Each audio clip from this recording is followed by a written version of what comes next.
मित्रों, आज हम बात करेंगे बांग्लादेश के। ऐसा क्या हुआ बांग्लादेश में कि वहाँ पे तख्ता पलट होगी, शेख हसीना की सरकार को इस्तीफ़ा देना पड़ा।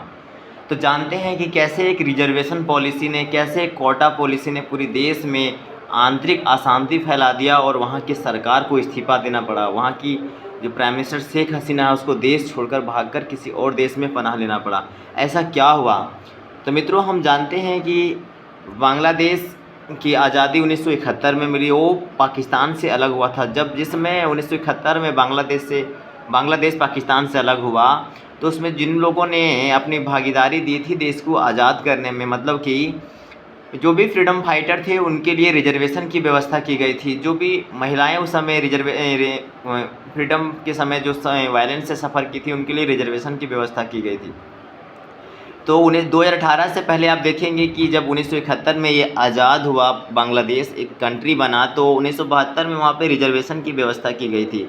उसमें से 30% जो टोटल रिजर्वेशन, जैसे 100% सीट रिजर्व है, उसमें से 30% सीट फ्रीडम फाइटर के लिए रिजर्व किया गया था। 10% उन महिलाओं के लिए, उनके बच्चों के लिए जो कि वायलेंस से सफ़र की थी, और 10% सीट पिछड़े जो वहाँ पर ज़िले हैं उसके लिए व्यवस्था की। जो ज़िला पिछड़ा है, जहाँ पे विकास ज़्यादा नहीं हुआ, उनके लिए किया गया था आरक्षण की व्यवस्था। और 5% सीट जो था उसमें से व्यवस्था की गई थी उन एथनिक ग्रुप के जो पिछड़े हैं, जैसे कि अल्पसंख्यक समुदाय, और 1% विकलांगों के लिए व्यवस्था की गई थी।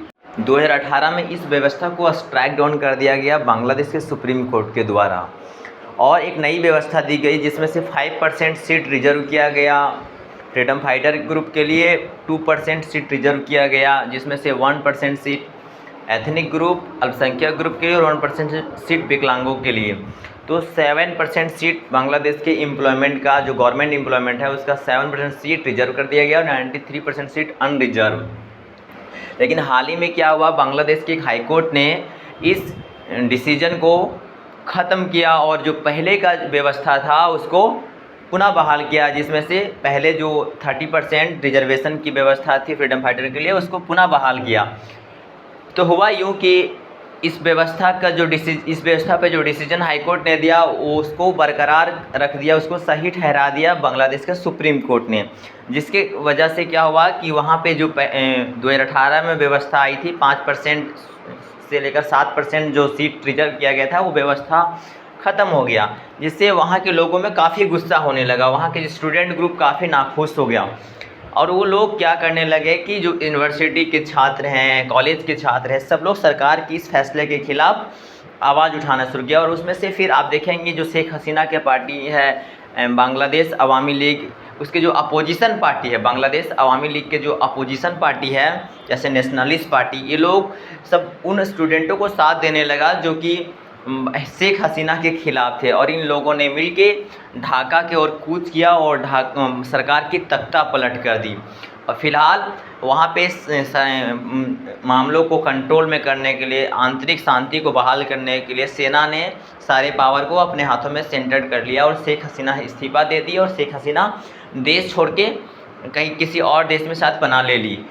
वजह एक और बताया जा रहा है बांग्लादेश में तख्ता पलट होने को कि जब ये लोग विरोध प्रदर्शनी लोग जब उनका विरोध कर रहे थे शेख हसीना को, तो शेख हसीना ने इन लोगों को देशद्रोही कहा, मतलब कि रज्जाकार कहा। रज्जाकार वैसे लोगों को बांग्लादेश में माना जाता है जो 1971 की लड़ाई में पाकिस्तानी आर्मी को साथ दिया था। तो ऐसे इस वजह से उन लोगों में गुस्सा और फूट गया। साथ में आप देखेंगे कि बांग्लादेश कि शेख हसीना की जो सरकार है वो उन लोगों का, नेशनलिस्ट लोगों को, जो कंजर्वेटिव लोग था उनका भी विरोध किया था, जिससे ये पार्टी के लोग भी इस विरोध प्रदर्शन को और उकसा दिया, जिसकी वजह से वहाँ पे डेमोक्रेसी फेल हुआ। डेमोक्रेसी फेल होना बांग्लादेश का, ये भारत के लिए भी चैलेंज है।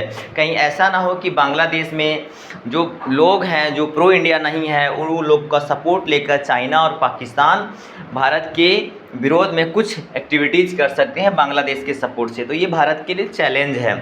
जैसे आप देखें कि अगर पड़ोसी के घर में कुछ होता है तो उसका प्रभाव हमारे घर में पड़ता है। भारत के लिए भी सिक्योरिटी चैलेंज हो सकता है बांग्लादेश का तख्ता पलट। कहीं रिफ्यूजीज़ की संख्या भारत में बहुत ज़्यादा ना बढ़ जाए, जिससे भारत सरकार को कंट्रोल करना मुश्किल हो जाए। साथ में कहीं बांग्लादेश के सपोर्ट से चाइना और पाकिस्तान टेररिज्म एक्टिविटीज़ या अनवांटेड एक्टिविटीज़ ना करे भारत